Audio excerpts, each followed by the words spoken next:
Ауданда 15 өнеркәсіп нысаны жұмыс істейді. Оның біреуі орта, 14-і шағын кәсіпкерлік.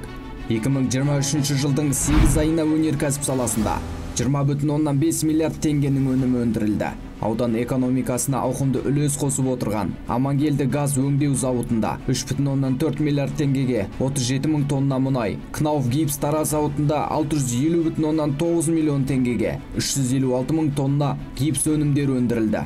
Ал Суперфарм серіктестігінде 813,1 миллион теңгеге 16,3 миллион дана медициналық бұйым шығарылды. Алдағы жоспарда инвестициялық жобалар үлесін арттыру көзделген. 2025 жылға дейін жалпы құны 64,7 миллиард теңгені құрайтын 263 инвестициялық жоба жүзеге асырылады. Нәтижесінде 1166 жаңа жұмыс орны құрылмақ. Оның 12-сі ауыл шаруашылығы, 21-і өнеркәсіп саласына тиесілі. Ағымдағы жылдың еншісінде 21 жоба іске жұмыстар қарқынды. Нәтижесі Асы Агро ет бағытындағы құс фабрикасы жылына 450 тонна құс етін шығаруда.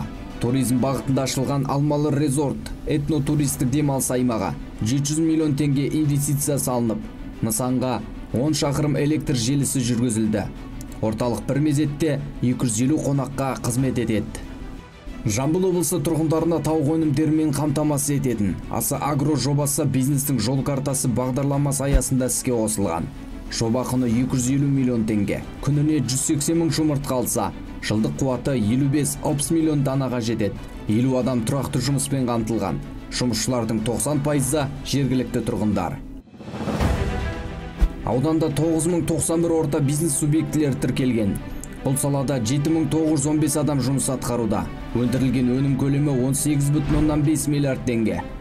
2021-2025 жылдарға арналған кәсіпкерлікті дамыту жөніндегі ұлттық жоба бағдарламасы шеңберінде 32 жоба несиелендірілу көзделген.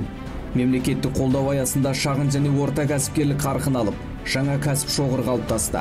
Солардың бірі Асада шығатын Қазақи асабына. Темір жол саласында еңбек еткен Мырзабек Қошманов зейнетке шыққаннан кейін жаңа әлеуметтік желіден сабын шығару саласын зерттеп, Ташкенттен 2,5 миллион теңгеге қажетті құрылғыларды алды.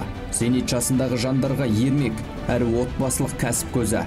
Айына 700 келі сабын шығарылады. Кәсіпкер алдағы уақытта өз ісін кеңейтіп, кір жуу ұнтағы мен басқа да химиялық өнімдер шығаруды жоспарлап отыр. Мемлекет тарапынан балық кәсібі қолдауға ие. Бүгінде Жамбыл ауданында 5 кәсіпкер форель өсірумен айналысады. Солардың бірі Ғалымжан Құлсеріков. Жоба құны 150 миллион теңге. Өнім көлемі 50 тонна. Балық тек сатылымда емес. Кәсіпкер жол бойына демалыс орталығын ашып қойған. Тұрғындар мұнда келіп, демалып, балықтың сан түрін өз аулауға да мүмкіндік жасалған. Мүмкіндігі мол кәсіп, әрі ішкі туризм.